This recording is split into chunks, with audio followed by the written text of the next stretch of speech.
we make a start, I'm making a card. Well, I'm making 3 cards, but then I just want to show you a couple of things as well on top of that. So there's quite a bit to show you.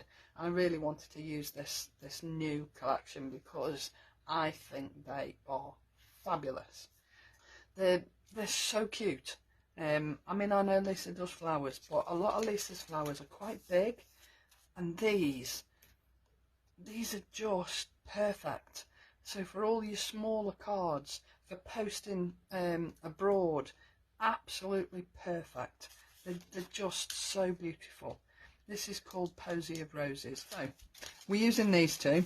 So we've got the layering stencils. There's 6 A6 stencils in here, and I'm gonna actually stencil one with you, only because there's only 6 stencils and it's quite quick. It's a small one, so it's quite quick. But I'm not going to do any embossing or cutting or anything. I've already done all that ready. Okay, so we're using those. Then I'm going to go through these 2 little beauties with you, because I want to go into some detail about the concentric square one. So yeah, we go into a little bit of detail with these 2, the dimensional squares and the concentric square. This is amazing. This will give you some fabulous backgrounds, and like Lisa said on Friday, you don't have to use the whole lot, but we'll go into a bit more detail on those after we've done the flowers. And then I'm also using the nested, scalloped and stitched rectangles and the bold words. So let's just move those out of the way and we'll just crack on with stenciling these, only because they're so cute. So I want my leaves to be pale green. I don't want them sort of a really bright green, or a deep green. You can see I've done some stenciling this morning, and I've already got some of the tranquil waters is what I used on top of the yellow, and there's already some tranquil waters on here, so I'm actually getting a green right from the word go, and I might just stick with it, to be honest, because it does look quite a pretty green. I mean, sometimes I think, you know, deep greens are nice, but occasionally I like doing something a little bit paler, a little bit less obvious, if you like. So I'm just taking the colour off my stencil that's already there from earlier on today. Okay, let's have a look at that. Do you know what? I think I'm going to stick with that. I don't think I'm going to put any more blue onto that at all. I quite like that. That's quite subtle. I really like that. So then we're going to just go and put some veins on the leaves. Now I am going to use Lisa's green for this, but again, I'm only going quite light. So whatever I put on my brush, I'm going to take the majority off on the stencil before I come out and just add that green to those veins. Okay, I'm happy with that. Quite like that. I want it to be soft, really soft colours. And you can see the colours I've used this morning on the one I've already done. I've got bits on there. Don't want those. You can tell I've been die cutting and all sorts this morning. Now we've got I'm using 2 different colours of flowers on here. If you look at the picture on the front, you can see there are different types of flowers, so I'm going to use different colours. I'm using oranges and reds and yellows because I want it to be really pastel-y colours. Okay, so if I just leave that in front of me, then it'll remind me what colours I'm using where. So I'm going in with the early sunrise on the bigger flowers, and again you can see I'm taking a lot of the ink off my brush because I want these to be really soft, but I am going to make sure that the edges have got sort of a definition to them, so that it, you know, it doesn't sort of fade into the card, if you know what I mean. I want it to sort of pop, so I am going to put like an edge on the flowers. If I take this off, you see what I mean, there's sort of like an edge all the way around those petals. Okay, and that's what I'm looking for. So I want the colour in the main flower to be quite soft, but I just want that edge on those flowers. Now you can see I've left these 2 here because I want these to be a different colour. Okay, so I'm going to leave those oranges like that for now, and then the other flowers are going to be yellow.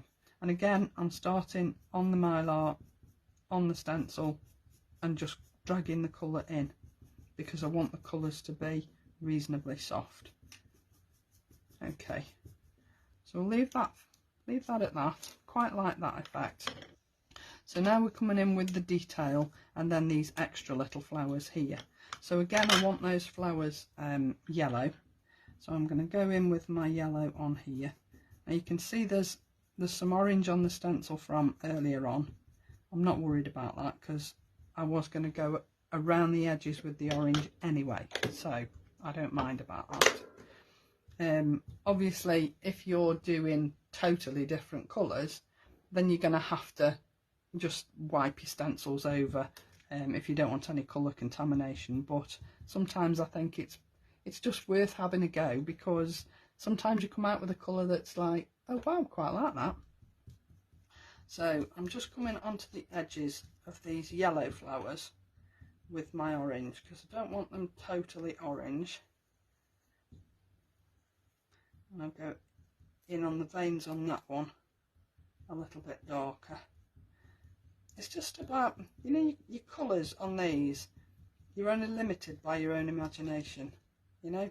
Don't go with, well, all roses are red, because they're not, and all these sorts of flowers are this colour, and etc etc. Just come up with different colours, you know. You'd be surprised what you come out with. Now I'm going over these with red, so I'm using the Strawberry Sundae. I'm using a Wonder Brush. I'm using the Wonder Brush because it's domed, it will go into these little gaps here on the stencil, and I've got a lot more control over the pressure that I'm putting on this brush. I only want it to be quite light, right? So although it looks heavy, it's heavy because that's on the ink is on the stencil, all right? So I'm just going over these with my red, and you'll see I've taken quite a bit of the red off my brush onto the stencil as well while we're doing that. So if I just lift that off, yeah, I like that. That's really quite nice. But what I'm going to do, have I got enough orange on here? I think I'm just going to go on those edges with a little bit more orange. So I'll go back to my stencil brush and just come and drag a little bit more colour onto these, just around the edge, just to give them that little bit of definition. And I'm going to come in with a little bit of red as well, I think, because I just want to lift it a little bit. So I'm using my smaller stencil brush, and then I'm just going to drag this up here, just at the bottom, not too much, just a little tiny bit and a little bit in the middle, just to add a little bit of shading in different places, that's all. Nothing spectacular, just to make it look a little bit different. Okay, so I'm just going to drag my red up these extra little pieces that are in the middles of these flowers. So they're sort of like the stamens, and I want them to be red, but I don't want them to be deep red all over. So I'm dragging the colour up into the image, but not totally filling it, except these two here. I'll just lift that off, see if I'm happy. And we just add a little bit more red down here. So the beauty of the peg system is that you can lift off, have a look, put it back, lift off, have a look, put it back, and it will be the same every time. It's not going to, you know, not going to mess your artwork up at all. Now these here, I'm going to do sort of red, but red and orange. So I'm coming in one way with the red, and then I'm coming back with the orange, okay? No worries, Claire, I missed that comment. Popping in before taking it off. That's not a problem. Not a problem. Okay, so I'm coming up from the bottom with the red. And then I'm going back down with my orange, just so that they've got a little bit of different colour and they're not a solid colour. Yeah, like that. I like that. and then just finish this one rose off. I might actually not need to re-ink that brush, to be honest, with the red. I like that. I'm quite pleased with that.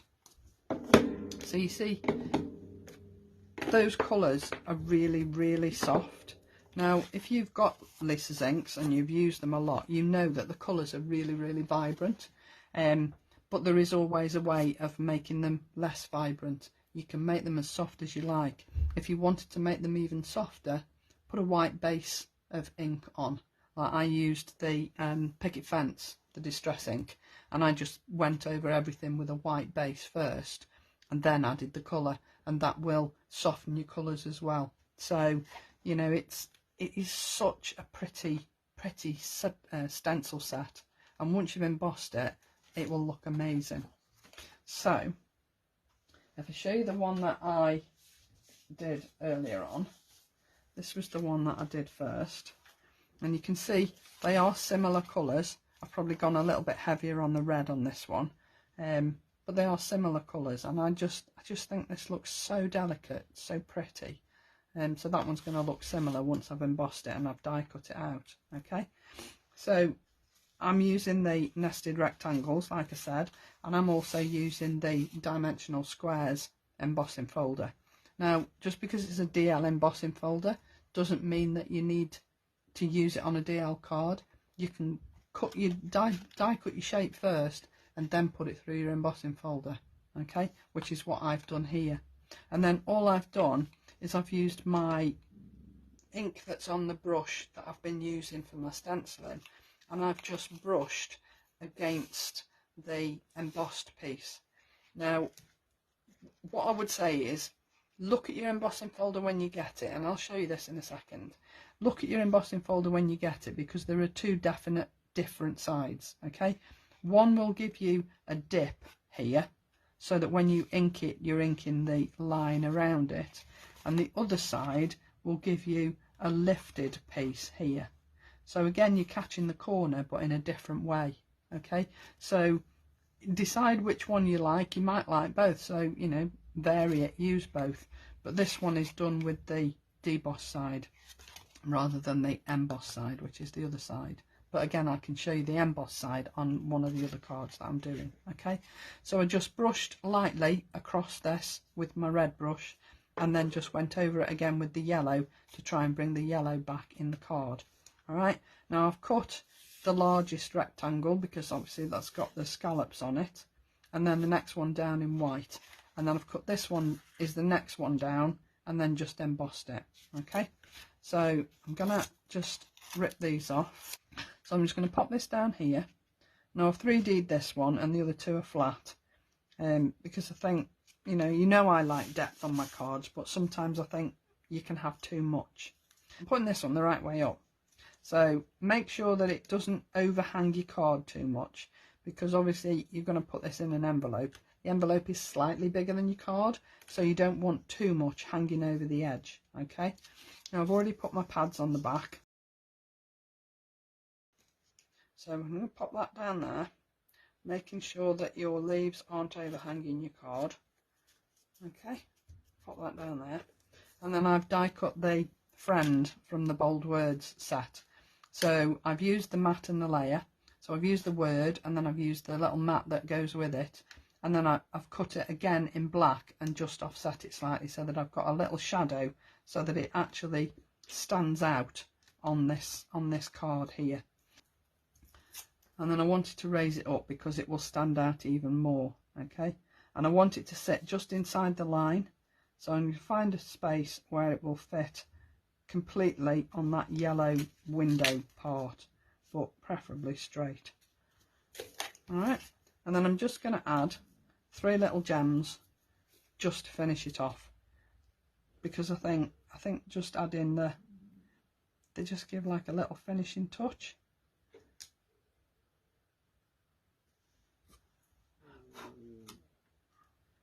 Okay, so again, these were from Lisa, but they are going back quite a bit now, but I'm sure you've all got pearls of some description in your stash that you can use, or gems or whatever. So that's my first card. Really soft and gentle and nice colours, pretty, any sort of occasion. Doesn't have to be for a birthday, does it? It could be for anything. So that's the first one. And then I did this one. Now this is completely different, alright? So as I said, there are two different ways of using this folder. Now it's going to be really difficult to show you. This one, I think I've done them different, I think. No, both the same. So this one is opposite to this one. Opposite to that, yeah. This one is opposite to this one. So I don't know whether you can see, but this dips down here, all right? And the ink will catch the surround of this little square. But on this one, these are raised. So the ink is catching the piece that's sitting upright, if you're with me. And the way I did this was just swipe the ink pad. So if I just show you on this one, all I've done is take a silver ink pad. So I'm using an Eyes Ink metal ink pad. And I've just literally, very, very lightly, swiped the ink pad across this, like this. And it's that simple. And I just think that gives a really lovely effect. It's so easy, it's so quick. I might use that one actually, rather than that one. No, it won't. But how quick and easy is that? And what a fabulous background that's going to give you for a lot of your cards, don't you think? I think that's really stunning. So I've put this on black glitter card. I'm going to put it that way because my flowers are going down here. Because you can see here that I did catch this piece with my ink pad a little bit too hard. So I'm gonna sort of situate it where I can hide that in the best way. I'm not going to hide it all, but I don't think anybody would. I think you'd have to be looking really, really closely to spot the fact that I'd made a mistake. Now I'm going to add a little bit of glue onto these pads as well because I'm sticking this to glitter card. And the one thing I don't want is for this to pop off, because sticking pads to glitter card is quite notorious for not working properly. So if I add a little bit of Lisa's glue on as well, then that's going to give me an extra little bit of security on my card. Okay, so then I've got my flowers, which all I've done is die cut them and emboss them in black, and these are going down the bottom here. All right, now yeah, they look a little bit flat, don't they? So what I'm going to do is I'm going to add some wax to them. I'm only using silver. Okay, so I might be a bit heavy handed here, but quite lightly just go over the black with your silver wax.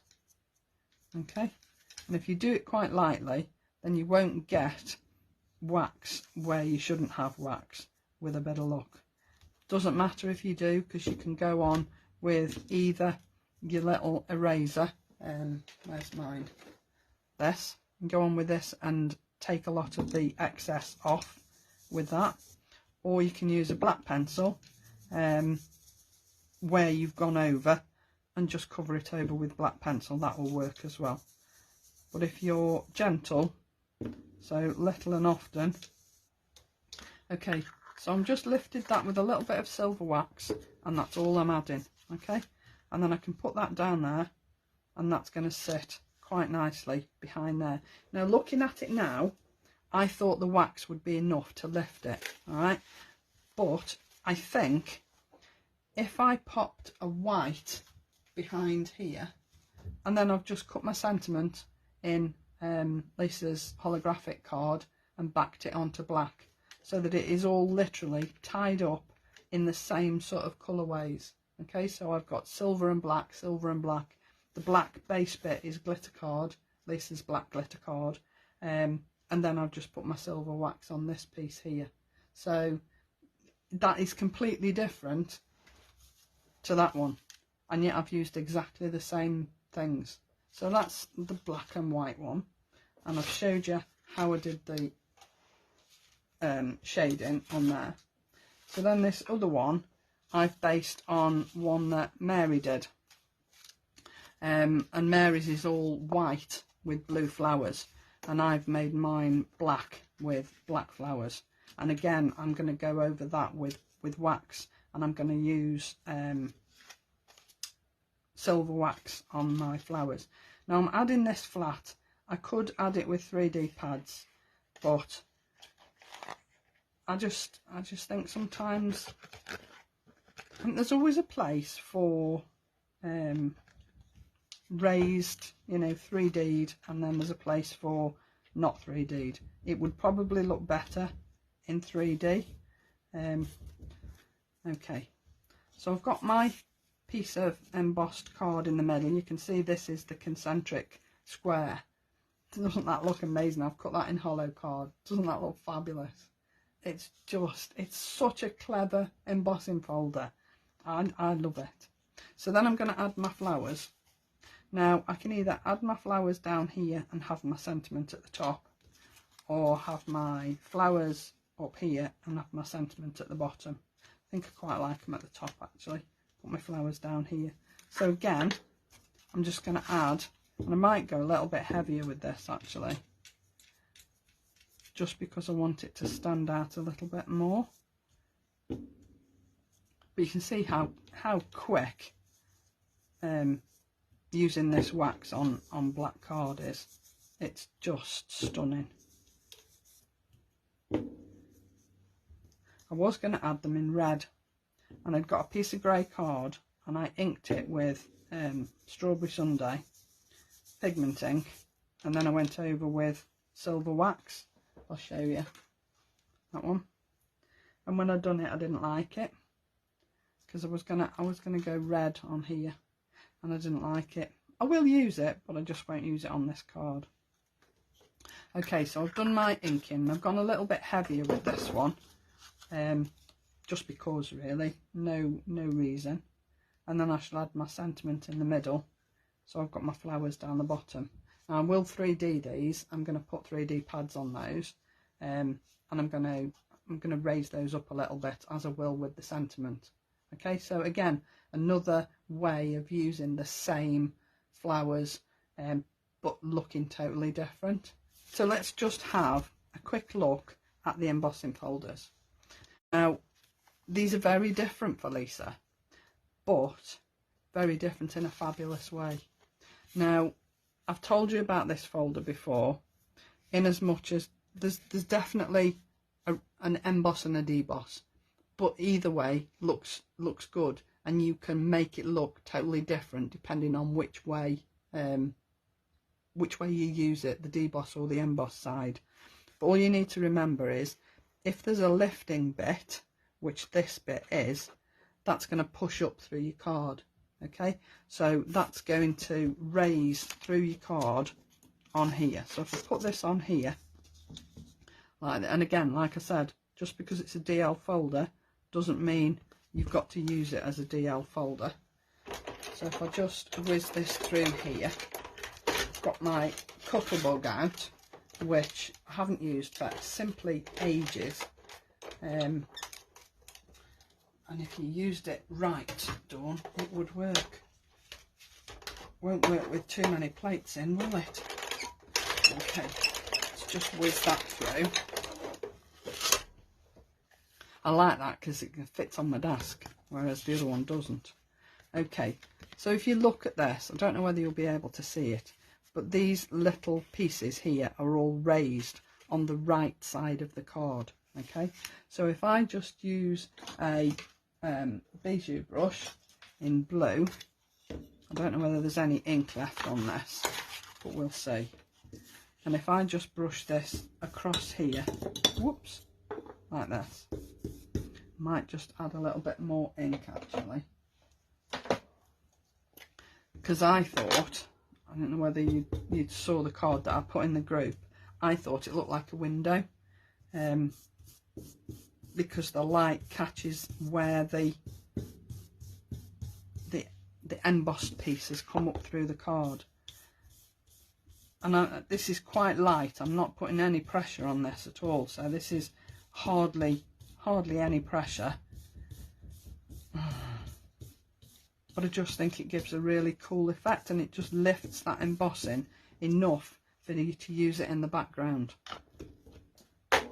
I think that's really cool. I love that. So if you do it the other way and use the deboss side, bear with. So that's the emboss side and that's the deboss side. So I will want that way. So if I pop this piece of satin card in and just run it through. Okay. So this is the other option. Alright, so this is the deboss side. So all these little pieces here are going into the card, whereas the pieces on here are lifting up from the card. But they're both equally as good, used in different ways. But as a background embossing folder, I think these are fabulous. They've got so many uses, and these are ideal for blokes' cards, as is this one. This is amazing. Now, I've tested this to death over the weekend, okay? And I have two pieces of advice for you, all right? When you're using your card, you are going to get a different effect depending on the card you're using. And I don't mean a glitter card or a holographic card or a plain card. I mean the depth of the card, okay? So this is Lisa's original glitter card. Now, I don't know whether you can see that. If I hold that up, that's not flat. It's quite a bump in the middle. And that's because this glitter card is really quite thick. However, when you stick it to your base card, you will lose a lot of that, especially if you put the pads that Lisa sold, you know, the big sticks to double-sided sheets. If you put one of those on the back, you will lose a lot of that bump in the middle. All right, just something to bear in mind when you're embossing with it. And the other thing I would say is when you cut your card, make sure your card fits within the embossed part of the folder. Okay, now I don't know whether you can see this. If I hold this up, you'll see that this piece of card fits inside where the embossing starts. There isn't any piece of that card that hangs out over the embossed part. All right, and the reason I say that is because it will crease your card, and it'll give you a crease right up the middle of your card. So if I just pop this down here, look how beautifully that is embossed.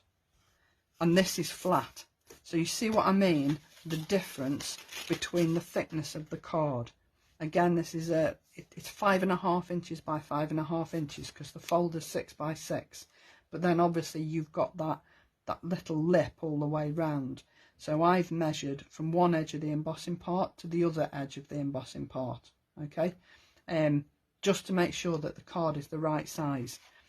You can cut different shapes and put that in the embossing folder. All you need to make sure of is that no part of your card sits outside that embossed area, otherwise it will crease.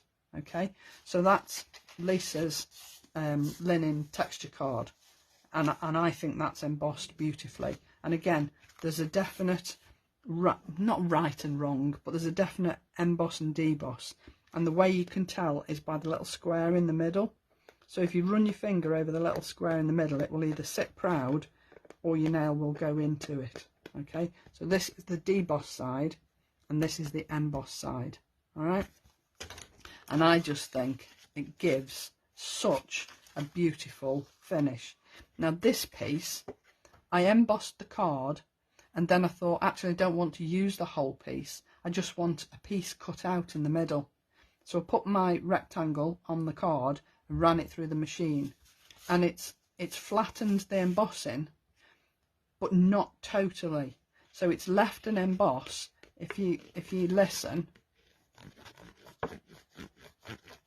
there is a definite emboss on it, but it's flattened it, and I still think it looks as fabulous as the original, which is this one. So this is embossed as well, and again you can see it's not totally flat. Can you see that? You can see there's a, if I tip it that way, you can see there's a dip in the middle, yeah? But when you stick it down to your card, you will lose that, I promise you, because I've done it on my black one that I put in the group. This was the same, this was slightly raised in the middle, so I've just put a complete pad on the back, double-sided pad on the back, and stuck it down, okay? And this piece did crease. This was cheap black card that I used because it was I just wanted to see if it worked, basically. So I embossed the card, I swiped over the perfect medium pad, and then added mica powder.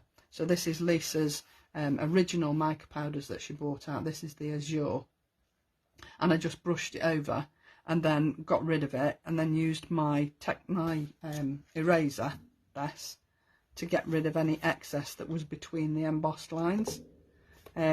So, you know, it did crease. It creased underneath the sentiment, but you'd never know, would you, because I've hidden it. You can't see a crease on that because it's behind that sentiment, okay? So there are ways of getting rid of it, but as I say, just remember, if I use Lisa's satin card and pop that through, and again it fits inside all that embossing, it doesn't sit outside that embossed square, all right?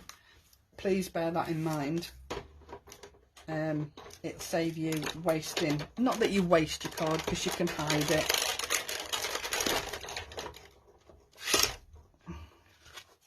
And this is Lisa's satin card. Doesn't that look fabulous? And there's no creasing, there's no cracking. It's beautiful, absolutely beautiful. What a stunning folder. And it's perfect for fellas. I was going to do a piece that's bigger, just to show you, just before I go. So this sits outside the folder. This might not go through my, I'm going to do it on my other one, bear with. And you see what I mean? See what happens? Because of the pressure of your rollers on your die cutting machine, it's going to crease all your card, and that crease is going to carry across into your embossing, okay? I haven't lost the whole of this piece of card because I can cut it down, so I can lose this piece. I could probably even lose it by putting flowers over the top of it, but it's worth spending a little bit of time to cut it to the right size, okay?